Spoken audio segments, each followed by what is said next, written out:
So hello everyone, this is Akshit Kumar, student at Shri Ram college of commerce. So अभी जैसा कि आपको पता हुआ कि आपका फर्स्ट राउंड ऑफ एलोकेशन हो गया है। अब राउंड 1 में कुछ बच्चों को मिला है, कॉन्ग्रेचुलेशंस, आपको कॉलेज मिल गया, एंड बहुत लोगों को नहीं मिला, तो होपफुली आपको भी नेक्स्ट राउंड में मिल जाए। तो देखो, आज की इस वीडियो में हम लोग मेनली बात करने वाले हैं एक फीचर के बारे में जिसका नाम है अपग्रेड एंड फ्रीज। अपग्रेड होता है जिसमें आप कॉलेज को अपग्रेड कर सकते हो, अपने हाइयर प्रेफरेंसेस वाले कॉलेज ले सकते हो। एंड फ्रीज होता है कि जो भी आपको कॉलेज मिला है अभी उसको आपको एक्सेप्ट करना है एंड उसी कॉलेज में आप अपना एडमिशन चाहते हो। तो इन दोनों फीचर को डिटेल में समझेंगे, 3 पार्ट्स के अंदर समझने वाले। सबसे पहला होगा freeze and accept the allocation, जो कि फर्स्ट राउंड में जिन भी बच्चों को मिल गया है कॉलेज एंड उन्हें वही कॉलेज में एडमिशन चाहिए, उन्हें अपग्रेड नहीं करना, उनके लिए ये वाला पार्ट है। सेकेंड पार्ट पे बात करेंगे हम अप्लाई फॉर अपग्रेड, जो सेटिस्फाइड नहीं है बच्चे अपने कॉलेज से या कोर्स से, उनके लिए इसमें बहुत सारे केसेस हम डिस्कस करेंगे क्या क्या हो सकते हैं। एंड थर्ड आता है हमारा फीस पेमेंट के रिगार्डिंग, जो कि 1-2 क्वेरीज थे, मैं उसको भी इस वीडियो में दूर कर दूंगा। लास्टली हम बात करेंगे जो कॉलेज जिनका भी एडमिशन हो गया है एंड कॉलेज क्वेरीज डाल रहे हैं, जैसे कि आप ये देख सकते हो इस बच्चे का एक क्वेरी आया हुआ है, इसको कैसे रिजॉल्व करना है, सभी के बारे में आज की इस वीडियो में डिस्कस करेंगे। ओके, तो स्टार्ट करते हैं फर्स्ट से। सबसे पहले बात कर लेते हैं फ्रीज वाले फीचर के लिए। ये उन स्टूडेंट्स के लिए जिनको सैटिस्फैक्टरी कॉलेज मिल गया है, उन्हें लगता है कि मुझे इसी कॉलेज में एडमिशन चाहिए जो फर्स्ट राउंड ऑफ एलोकेशन में मिला है, तो उनके लिए फ्रीज वाला ऑप्शन है। फ्रीज वाला ऑप्शन को लेने के लिए आपको क्या चाहिए होगा, आपको सबसे पहले तो अपने डैशबोर्ड पे जाना है। डैशबोर्ड पे जाके आपको एक्सेप्ट पे क्लिक कर देना है, ठीक है।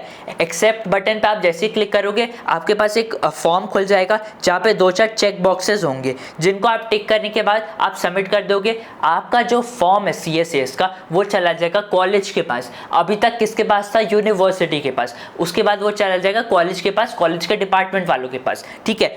वो जैसे ही आप ये वाला फॉर्म, पहले तो आपको एक्सेप्ट बटन पे दबाना है जो डैशबोर्ड पे फर्स्ट इनिशियल पेज पे दिखा रहा है, एक्सेप्ट पे क्लिक करोगे, देन चेक बॉक्सेस पे क्लिक करके सबमिट क्लिक करोगे, तो उसके बाद कॉलेज के पास चला जाएगा आपका एप्लीकेशन।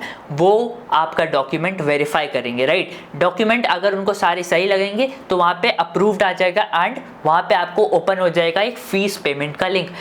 फीस की पेमेंट आपको DU के वेबसाइट पे ही करनी है, इधर उधर कहीं भी वेबसाइट पे मत करना। ना आपको मैसेज पे लिंक आएगा, ना आपको मेल पे लिंक आएगा, कुछ भी ऐसा नहीं होगा। DU के ऑफिशियल वेबसाइट पे ही, वहीं पे डैशबोर्ड पे आपको पेमेंट करनी है, ठीक है। तो ये तो मैंने बता दिया कि फीस पेमेंट का ऑप्शन कब खुलेगा, जब आपका कॉलेज जो है, जो भी आपको कॉलेज अलॉट हुआ है, वो कॉलेज आपका एप्लीकेशन एक्सेप्ट करके वेरीफाई करके सारे डॉक्यूमेंट्स को चेक करके लिख देगा वहाँ पे एडमिशन वेरीफाइड, तो उसके बाद आपको फीस पेमेंट का ऑप्शन मिल जाएगा। ओके, तो देखो, जिनको भी अपग्रेड करना है, सबसे पहले तो या तो वो जो भी आपको सीट अलॉट हुआ है उससे सेटिस्फाइड नहीं हो आप, या फिर जैसे कि आपको जो कॉलेज अलॉट हुआ है उससे सेटिस्फाइड नहीं हो, या फिर जो उस कॉलेज में कोर्स मिल रहा है उससे सेटिस्फाइड नहीं हो, एंड आपको उसके हायर प्रेफरेंसेस वाले कॉलेज चाहिए। जैसे मान लेते हैं कि हमारे को एक छोटा सा प्रेफरेंसेस बना लेते हैं, जस्ट फॉर एन एग्जांपल समझने के लिए। जैसे SRCC है, BCom ऑनर्स, सारे BCom honours, for an example ये एक छोटा सा प्रेफरेंस लिस्ट मैंने बना दिया। बच्चे का स्कोर काफ़ी अच्छा है, ठीक है, जनरल कैटेगरी का है, एंड मान लेते हैं उसका स्कोर 770 है। अब उसको मिल रहा है KMC में BCom ऑनर्स, राइट। KMC में उसको BCom ऑनर्स मिल रहा है। अब उसको लगता है कि हो सकता है मेरा एडमिशन जो है हंसराज BCom ऑनर्स में हो जाए, अगर सीट खाली रह जाती है तो इस केस में बच्चा जो है अप्लाई कर सकता है अपग्रेड के लिए। या फिर हम एक और एग्जांपल ले लेते हैं, मान लेते हैं कि किसी स्टूडेंट का स्कोर बहुत कम है, जैसे मान लेते हैं 630 स्कोर है, एंड उसको बहुत ही लाइक ऑफ कैंपस का एक कॉलेज अलॉट हो गया है, उसमें भी BCom प्रोग्राम अलॉट हो गया है, ठीक है, एंड उसको चाहिए एक अच्छा ऑप्शन, जैसे BCom ऑनर्स चाहिए एटलीस्ट। अगर उसको एक अच्छा कॉलेज नहीं मिल पा रहा है तो उसको एक BCom ऑनर्स का कोर्स वाला कॉलेज चाहिए। तो वो इन दोनों केसेस में बच्चा जो है स्टूडेंट अपग्रेड फीचर के लिए अप्लाई कर सकता है, राइट। ये तो होगा कि अपग्रेड फीचर के लिए किनको अप्लाई करना है, किनको नहीं करना। ध्यान से देखो, अगर आपके प्रेफरेंस लिस्ट में, जैसे मान लेते हैं कि आपको अलॉट हुआ है रामजस का BCom प्रोग्राम, ठीक है, BCom प्रोग्राम आपका रामजस अलॉट हुआ है। अब आपको लगता है कि मेरे को इससे बेटर कॉलेज चाहिए, मेरे को इससे बेटर कोर्स चाहिए, राइट। तो आप क्या कर सकते हो कि आप अपग्रेड पे जाओगे, बट अपग्रेड पे क्लिक करने से पहले आप अपना जो प्रेफरेंस है उसको चेक करोगे कि आपने प्रेफरेंसेस में क्या भर रखी है, ठीक है। हो सकता है कि बाय मिस्टेक आपने क्या कर दिया, रामजस बीकॉम प्रोग्राम के जस्ट ऊपर इसका है मोतीलाल नेहरू कॉलेज का मोतीलाल नेहरू कॉलेज का बीकॉम ऑनर्स, ठीक है। इसके ऊपर रामजस बीकॉम प्रोग्राम के ऊपर इसने लिस्ट में देखा कि इसने प्रेफरेंसेस में भर रखा है मोतीलाल नेहरू का बीकॉम ऑनर्स कोर्स। अब इसकी जो स्टूडेंट की पर्सनल प्रेफरेंस क्या है कि इसको एक अच्छा कैंपस मिल रहा है ऑलरेडी, तो ये नॉर्थ कैंपस को छोड़ के या फिर साउथ या ऑफ कैंपस में क्यों जाए।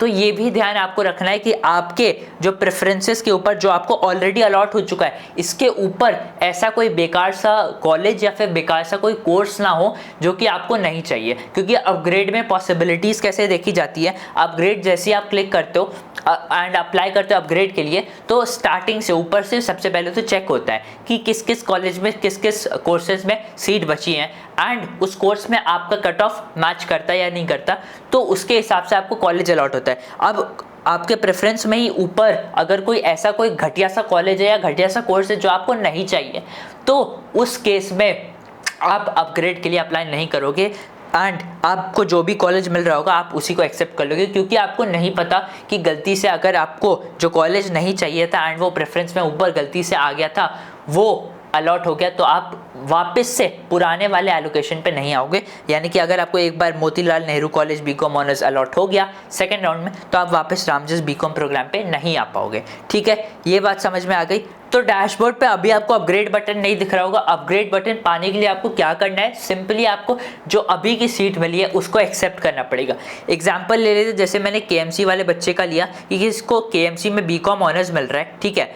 अब इसको चाहिए, इसके ऊपर वाला ये ट्राई करना चाहता है एक बार कि अगर इससे बेटर मिल जाए तो अच्छा होगा, ठीक है। तो इसको क्या करना पड़ेगा, पहले केएमसी के बीकॉम ऑनर्स की सीट एक्सेप्ट करनी होगी। सेम एक्सेप्ट वाला बटन क्लिक करेगा, चेक बॉक्सेस पे टिक करने एंड उसके बाद आपको कॉलेज वेरीफाई करेगा। देन आपको फीस पे करनी है। सेम अगर आप अपग्रेड के लिए भी क्लिक करते हो तब भी आपको फीस पे करनी पड़ेगी फर्स्ट वाले कॉलेज के लिए। अगर आपको उसी कॉलेज में एडमिशन चाहिए तब भी आपको फीस पे करनी है। यानी कि अपग्रेड करने के लिए भी आपको उस कॉलेज के उस कोर्स का फीस पे करना पड़ेगा। फीस पे करने के बाद आपके पास दो ऑप्शंस आएंगे। सबसे पहला आएगा आपके पास फ्रीज एंड दूसरा आएगा ऑप्शन अपग्रेड, ठीक है। तो फ्रीज एंड अपग्रेड दो ऑप्शन आ जाएंगे। फ्रीज उनके लिए है जिनको ये सीट ही चाहिए, जैसे केएमसी बीकॉम ऑनर्स मेरे को फिक्स करना है। अपग्रेड उनके लिए है जिनको हाईयर प्रेफरेंसेस चाहिए। तो आप क्लिक कर दोगे फीस पेमेंट करने के बाद अपग्रेड ऑप्शन पे, राइट। ये तो हो गया अपग्रेड पे। अपग्रेड करने वाले स्टूडेंट्स के लिए एक और फीचर होता है, दैट इज़ कि आप जो भी अपना प्रेफरेंस है उसको रीऑर्डर कर सकते हो। क्या हम अपने पूरे प्रेफरेंस को रीऑर्डर कर सकते हैं? जी नहीं, आप पूरे प्रेफरेंसेस को रीऑर्डर नहीं कर सकते। जैसे मैंने एक सिंपली एग्जांपल लिया था, जैसे इस बच्चे का प्रेफरेंस था SRCC, Hindu, Hansraj, KMC, right, KMC Ramjas, ठीक है। ये था, इसको केएमसी अलॉट हो चुका था। तो ये किसको रीऑर्डर कर पाएगा? सिर्फ इन तीन कॉलेजेस को, ऊपर के तीन कॉलेजेस को, केएमसी, रामजस, वेंकी। अगर इसके नीचे कोई भी कॉलेज है तो इनको वो चूज़ नहीं कर पाएगा। ये सारे कॉलेज उनको अलॉट नहीं होंगे। सिर्फ हायर प्रेफरेंस ऑर्डर के कॉलेजेस अलॉट होंगे। इन सारे कॉलेजेस को आप ऊपर नहीं ला सकते अब, राइट। ये हो गया। क्या हम एक्स्ट्रा कॉलेज या एक्स्ट्रा कोर्स ऐड कर सकते हैं? तो मान लेते हैं कि इस बच्चे ने पूरा प्रेफरेंस बना लिया था बीकॉम ऑनर्स के बेसिस पे, इसने बीए इकोनॉमिक्स ऑनर्स ऐड नहीं करा। अब इसको लगता है कि मेरे को बीए इकोनॉमिक्स ऑनर्स ऐड कर देना चाहिए, मेरा स्कोर अच्छा है बीए इकोनॉमिक्स ऑनर्स के हिसाब से। तो क्या नया कोर्स ऐड कर सकते हैं? अभी नहीं। आप नया कोर्स या कोई भी नया कॉलेज अब ऐड नहीं कर सकते इस अपग्रेड फीचर के क्लिक करने के बाद, ठीक है। तो अपग्रेड फीचर में आपको नया कोर्स, नया कॉलेज ऐड करने नहीं मिलेगा। जो ऑलरेडी आपके प्रेफरेंसेस है, हाईयर प्रेफरेंसेस, उनको बस आप रीऑर्डर कर सकते हो, ऊपर नीचे कर सकते हो। क्या इसकी यूजुअली ज़रूरत होती है? नहीं, क्योंकि आपने ऑलरेडी टॉप टू बॉटम बना रखा होगा प्रेफरेंस। तो बेस्ट कॉलेजेस आपके ऊपर होंगे एंड बाकी नीचे नीचे ठीक ठाक से कॉलेज होंगे। अब यहाँ पे दो पॉइंट समझ लेते हैं, या तो अपग्रेड करने के बाद कॉलेज अपग्रेड होगा या तो नहीं होगा, राइट। दो ही चीज़ें हो सकती हैं। अब इसमें कन्फ्यूजन होता है कि मान लेते हैं मेरा कॉलेज अपग्रेड नहीं हुआ, तो क्या मेरा पहले का जो कॉलेज मिला था हमें वो भी नहीं मिलेगा?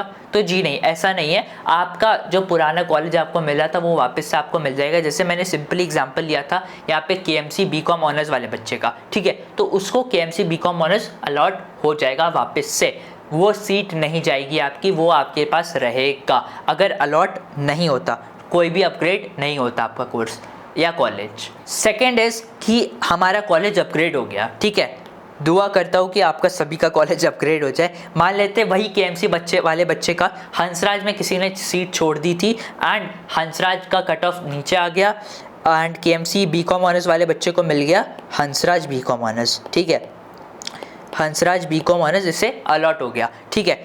तो अब क्या बच्चे पूछते हैं कि अगर हमारे को एक बार हायर ऑर्डर वाला कॉलेज अलॉट हो गया तो वापस से हम स्विच कर सकते हैं क्या केएमसी बीकॉम ऑनर्स पे?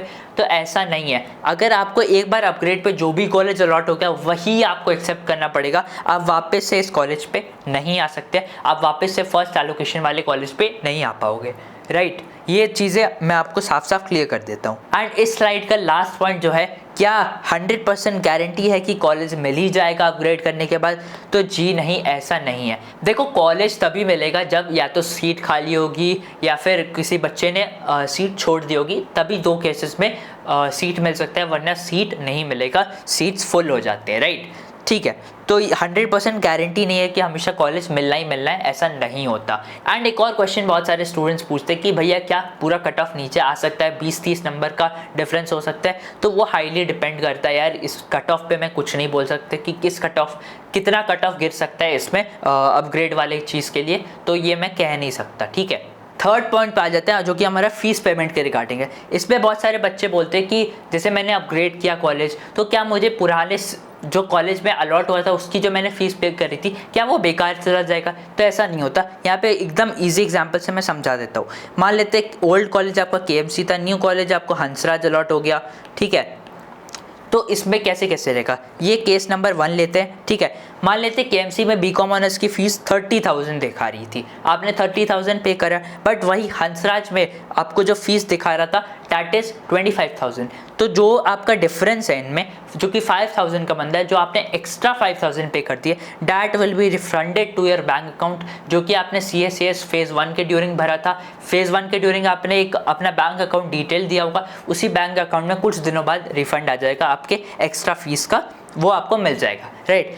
अब वही मान लेते हैं कि फ़ीस ज़्यादा है, जैसे केएमसी में फ़ीस 20,000 थी, हंसराज में 27,000 है, तो इस केस में क्या करेंगे? इस केस में भी आप एडजस्टेड पेमेंट करोगे, आपको सिर्फ 7,000 का पेमेंट करना होगा, उसके बाद बाकी का 20,000 ऑलरेडी एडजस्ट हो जाएगा फीस में, तो आपको पूरा फीस फिर से पे करने की ज़रूरत नहीं है। पहला जो आप फीस पे करोगे वो बेकार नहीं जाएगा। थर्ड एंड लास्ट इज जो क्वेरी वाले प्रॉब्लम्स आ रहे हैं, जैसे कि बहुत सारे बच्चों को क्वेरी आ जा रहा है कॉलेज से कि ये डॉक्यूमेंट्स भेजने, ये सारी चीज़ें अपलोड करनी है, तो ये कैसे करना है ध्यान से सुनो। आपको यहाँ पे साफ इंस्ट्रक्शंस दे रखा है क्या करना है। ये जो इस पर्टिकुलर केस में मैं ले रहा हूँ, इसमें जो कॉलेज मांग रहा है document that is birth document. तो क्या करना है आपको? सिंपली बर्थ डॉक्यूमेंट में आप क्लास 10 का जो मार्कशीट है वो लगा सकते हो। आपको क्या करना है, क्लास 10 की स्कैन कॉपी एकदम अच्छे क्वालिटी में आपको उसको इमेज फॉर्मेट में करना है एंड उसको मेल करना है। मेल किस पे करना है, ये वाला आपको मेल आईडी दे रखा रहेगा, हर कॉलेज का मेल आईडी वहीं पे मेंशन रहेगा, अलग अलग रहता है, सेम मेल उठाकर मत कर देना, ठीक है। तो आपको इस मेल पे भेजनी है फोटोकॉपी अपने क्लास 10 के मार्कशीट की। उसके साथ साथ आप सब्जेक्ट में, मेल के सब्जेक्ट में क्या क्या मेंशन करना है, आपको अपना नाम मेंशन करना है, CSCS का एप्लीकेशन नंबर मेंशन करना है, रेफरेंस नंबर आपको डैशबोर्ड पे ही दिखा रहा होगा, रेफरेंस नंबर ऊपर पे लिखा रहता है, वहाँ पे से आप रेफरेंस नंबर कॉपी करोगे एंड कोर्स जो कि आपको अलॉट हुआ है वो भी लिख के दोगे उनको सब्जेक्ट में एज अ टेक्स्ट। उसके साथ साथ आप अपना इमेज फॉर्मेट में जो भी आपको बर्थ डॉक्यूमेंट या फिर जो भी डॉक्यूमेंट मांग रहा है, कास्ट सर्टिफिकेट मांग रहा है, तो उस इमेज डॉक्यूमेंट को आप अपलोड करके भेज दोगे इस मेल पे एंड आपका कॉलेज अप्रूव कर देगा कुछ देर बाद एडमिशन, ठीक है। तो आपको डैशबोर्ड पे हर बार चेक करते रहना है, कुछ भी क्वेरी आता है तो आपको जल्दी से जल्दी उसको रिजॉल्व करना है। तो ये था हमारा पूरा अपग्रेड एंड फ्रीज का वीडियो, मैंने सारी चीज़ें एक्सप्लेन कर दी हैं। आई थिंक अगर कोई भी क्वेरी है तो आप यहाँ पे कमेंट में डाल सकते हो। उसके साथ साथ मैं DU का जो ऑफिशियल मेल ID है जिस पे आप अपने क्वेरीज पूछ सकते हो, वो भी मेंशन कर दूंगा कमेंट में एंड ऑल्सो डिस्क्रिप्शन में, वहाँ से आप मेल ID ले सकते हो एंड उस पर जाकर डायरेक्ट अपना जो भी क्वेश्चन है वो DU से पूछ सकते हो, वो तुरंत रिप्लाई करते हैं। So thank you for watching this video. मैं मिलता हूँ तुम सबसे जल्द ही SRCC में।